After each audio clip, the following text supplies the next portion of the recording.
Hello दोस्तों, नमस्कार। स्वागत है आप सभी का एजुकेशन मंत्रा में। दोस्तों, आज के इस वीडियो सेशन में हम बात करने वाले हैं विभिन्न प्रकार की प्रतियोगी परीक्षाओं के अपडेट्स के बारे में, जिसमें स्पेशली बात होगी 69,000 शिक्षक भर्ती, 22,000 सीट, चौथी काउंसलिंग और आज से कुछ ज़रूरी परिवर्तन होने हैं आपके रोज़मर्रा की ज़िंदगी में और जो आपकी जेब पर बोझ भी डालेंगे। और आज से खुल रहे हैं परिषदीय विद्यालय, तो सारी अपडेट्स के एक साथ डिस्कस करने वाले हैं। वीडियो को लाइक एंड शेयर करें और यूपी ट्रिपल एससी पेट की प्रिपरेशन कर रहे हैं तो आगे दी जाने वाली इन्फॉर्मेशन को ध्यान से अगर आप यूपी ट्रिपल एससी पेट की प्रिपरेशन कर रहे हैं तो ऐसे में चच्चू पब्लिकेशन लाए हैं संपूर्ण गाइड। 2200 प्लस बहुविकल्पीय प्रश्न आपको इस गाइड में मिलने वाले हैं और इस गाइड की अगर स्पेशल बात करें तो इसमें टू द पॉइंट जो कंटेंट है वो दिया गया है और टॉपिक वाइज चीजों को डिस्कस किया गया है।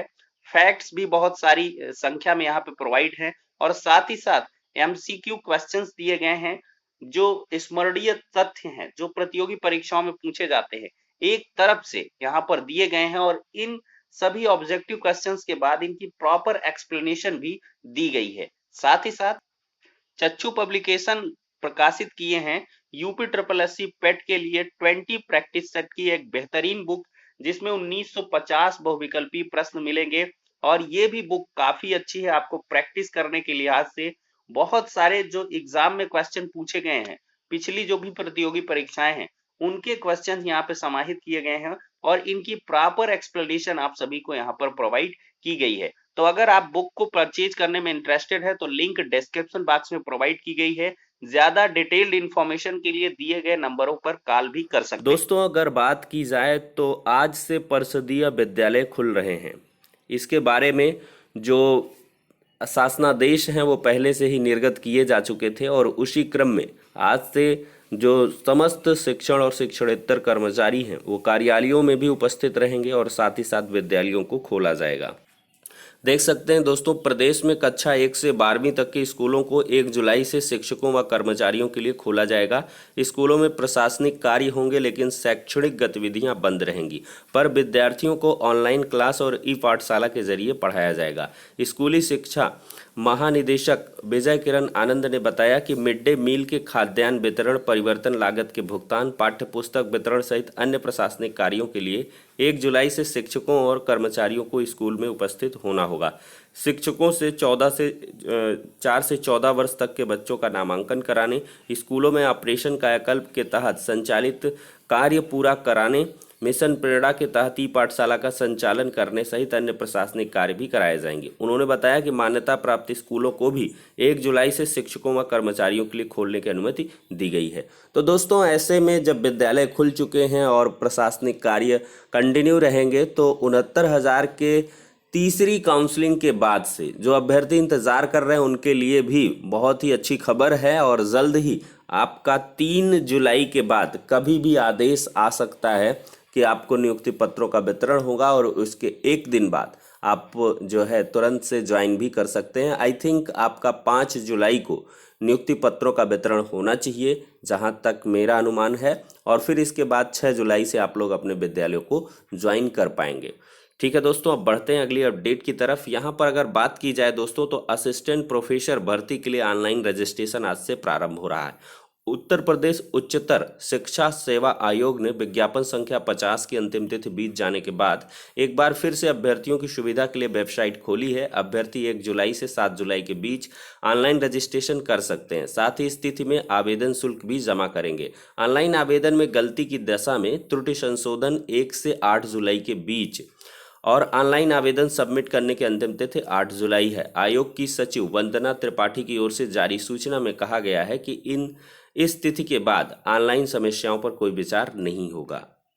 वहीं पर देखा जाए दोस्तों तो महंगाई भत्ते में 3% की बढ़ोतरी तय मानी जा रही है। जुलाई से महंगाई भत्ता यानी कि डीए में 3% बढ़ोतरी तय मानी जा रही है। जनवरी 2021 से 28% डीए सुनिश्चित हो चुका है। 3% बढ़ोतरी के बाद 31% डीए हो जाएगा। इसका लाभ करीब 80 लाख केंद्रीय कर्मियों के अलावा सभी राज्य के कर्मचारियों और पेंशनर्स को मिलेगा।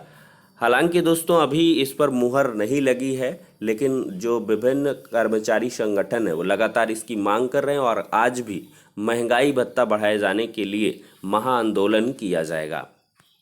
दोस्तों अगर देखा जाए तो बहुत ही बड़ा परिवर्तन हुआ है। 7 दिनों में अभ्यर्थियों की शिकायतों का समाधान होगा। यूपीपीएससी के नए अध्यक्ष ने परीक्षार्थियों की सुविधा के लिए वेबसाइट को अपडेट किया है। देखा जाए तो उत्तर प्रदेश लोक सेवा आयोग की ओर से परीक्षार्थियों की समस्या को हल करने के लिए वेबसाइट को अपडेट किया जा रहा है। परीक्षार्थियों की शिकायत का समाधान 7 दिन में करने की बात कही गई है। समाधान नहीं होने पर आयोग के अधिकारियों की टीम 15 दिन में परीक्षार्थी के साथ जूम अथवा गूगल मीट पर आकर शंका का निवारण करेगी। कोविड संक्रमण कम होने पर सचिव बुधवार को और अध्यक्ष बृहस्पतिवार को 3 से 4 बजे के बीच अभ्यर्थियों से मिलेंगे। तो दोस्तों जो भी संबंधित हैं यूपीपीएससी से रिलेटेड कैंडिडेट्स वो लोग इस अपडेट को देख सकते हैं। अब दोस्तों देखा जाए तो कल का दिन काफ़ी बुरा रहा है शिक्षक भर्ती अभ्यर्थियों के लिए। काफ़ी ज़्यादा यहाँ पर लाठीचार्ज देखने के लिए मिला था। डिप्टी सीएम के पास प्रदर्शन कर रहे थे, खदेड़े गए थे अभ्यर्थी। देखिए शिक्षक भर्ती के सैकड़ों अभ्यर्थियों ने बुधवार को कालिदास मार्ग के पास प्रदर्शन किया। अभ्यर्थी डिप्टी सीएम केशव प्रसाद मौर्य के आवास पर पहुंच गए। पुलिस ने अभ्यर्थियों को हटाने का प्रयास किया तो वो वहीं पर लेट गए। तब पुलिस ने लाठियां यहाँ पर लिखा है फटकार कर सभी को खदेड़ा, लेकिन यहाँ पर लाठीचार्ज हुआ है। अभ्यर्थियों ने चोटें भी दिखाई हैं। 69,000 शिक्षक भर्ती मामले में 5,844 आरक्षण सीटों पर धांधली का आरोप लगाते हुए अभ्यर्थियों द्वारा राजधानी के विभिन्न इलाकों में प्रदर्शन कर नाराजगी जाहिर की जा रही है।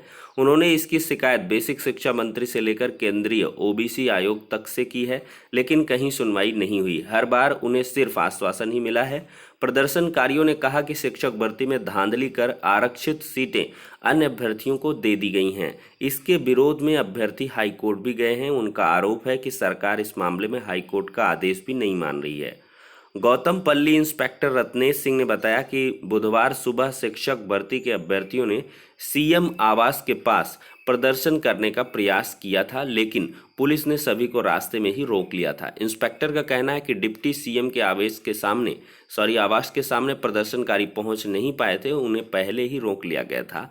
उन्होंने बताया कि प्रदर्शन करने के लिए इको गार्डन को निर्धारित किया गया है, ऐसे में वे वहीं जाकर प्रदर्शन करें और संबंधित अधिकारियों को ज्ञापन दें।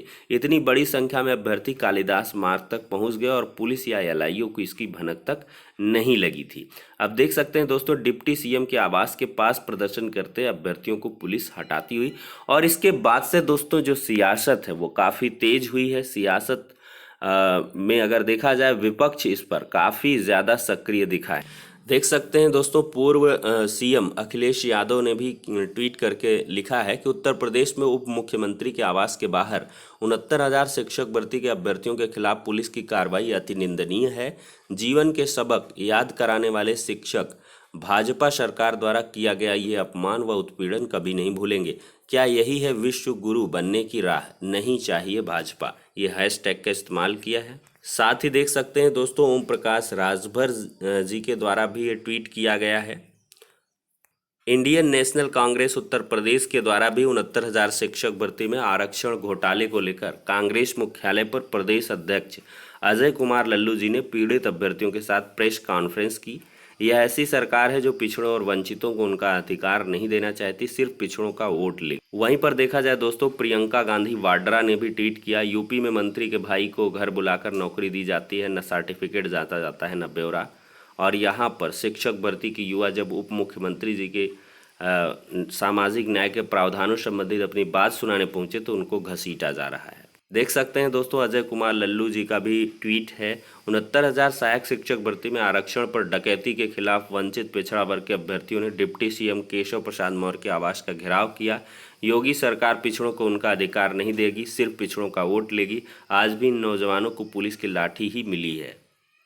यहाँ पर दोस्तों आज़ाद समाज पार्टी ने भी ट्वीट किया है, केशव प्रसाद मौर्य ने यूपी में 69,000 शिक्षक भर्ती में आरक्षण घोटाले के विरोध में प्रदर्शन कर रहे छात्रों को न्याय दिलाने की जगह लाठी चार्ज करवाकर शर्मनाक काम किया है। माननीय चंद्रशेखर आज़ाद जी ने छात्रों से बातचीत की है और हर कदम पर उनका जो है साथ देने का वादा भी किया है। तो दोस्तों देख सकते हैं किस प्रकार से 69,000 शिक्षक भर्ती में जो एमआरसी पीड़ित अभ्यर्थी हैं उनका जो मामला है वो काफ़ी गर्माता हुआ यहाँ पर नज़र आ रहा है। और वहीं पर देखा जाए दोस्तों तो लखनऊ की सड़कों पर 22,000 सीटों से जोड़ने संबंधी जो धरना है वो लगातार जारी है। अभ्यर्थी यहाँ पर आर्थिक जुड़ाव कर रहे हैं। चूँकि धरने में स्टेबल रहने के लिए आर्थिक सहयोग की आवश्यकता है, तो अभ्यर्थियों द्वारा सोशल मीडिया प्लेटफॉर्म पर कुछ खाते वगैरह जारी करके धनराशि को इकट्ठा किया जा रहा है और साथ ही साथ आग्रह किया जा रहा है कि 22,000 सीटों के जुड़ाव के लिए सभी को आगे आना चाहिए। और बिल्कुल चाहिए भी दोस्तों, अगर आप 22,000 सीटों के जुड़ने के लिए चाहते हैं कि आपका चयन हो, तो ऐसे में आपको इन अभ्यर्थियों का साथ देना चाहिए। और अगर फिर नहीं चाहते तो भाई शिक्षक भर्ती की प्रिपरेशन करें, और वो तो आनी ही है। वहीं पर देखा जाए दोस्तों, तो चौथी काउंसलिंग के लिए यहाँ पर अभ्यर्थियों ने तैयारियाँ तेज कर दी हैं। जी हाँ दोस्तों, तीसरी चयन सूची के बाद से चौथी चयन सूची के लिए अभ्यर्थी 15 जुलाई के बाद यहाँ पर प्रचंड जो प्रदर्शन है वो करने वाले हैं, और रिक्त जितने भी पद रहेंगे उनको खंगाल कर फिर से काउंसलिंग के लिए यहाँ पर अभ्यर्थियों ने अभी से तैयारियों को प्रारंभ कर दिया है। तो ऐसे में आप सभी को लामबंद होना होगा, और सोशल मीडिया प्लेटफॉर्म पर कुछ नंबर वायरल हैं, वहाँ से आप लोग जुड़ सकते हैं।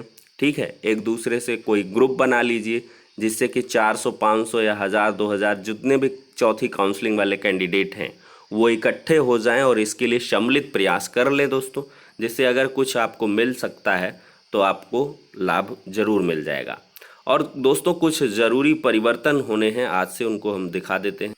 देख सकते हैं दोस्तों, 1 जुलाई से बैंकिंग और टैक्स नियमों सहित अहम बदलाव हो रहे हैं। इसका सीधा असर आम लोगों की जेब पर पड़ेगा। रसोई गैस सिलेंडर, कार, बाइक और दूध महंगा होने जा रहा है। देखिए, रसोई की अगर बात करें तो अमूल के सभी दुग्ध उत्पादों के दामों में 2 रुपये की बढ़ोतरी होगी 1 जुलाई से। महंगा होगा रसोई गैस सिलेंडर, और इसमें देखा जाए तो कच्चे तेल की कीमतों में तेजी की आशंका है। तेल कंपनियां और गैस सिलेंडर की कीमतें बढ़ा रही हैं। अप्रैल, मई, जून में बदलाव नहीं हुआ, मार्च में 10 रुपये दाम घटे थे। तो रसोई गैस सिलेंडर महंगा हो सकता है, और सबसे जो अहम है, 4 बार से ज़्यादा पैसे निकालने पर 15 रुपये शुल्क लगेगा। देखिए, शाखा या एटीएम से महीने में 4 बार से ज़्यादा हर निकासी पर 15 रुपये शुल्क व जीएसटी चुकाना पड़ेगा। बेसिक बचत खाता ग्राहकों को 10 चेक मुफ्त मिलेंगे। इसके बाद 40 से 75 रुपये और जीएसटी लगेगा। आपात स्थिति में 50 रुपये शुल्क। नया नियम वरिष्ठ नागरिकों पर लागू नहीं है।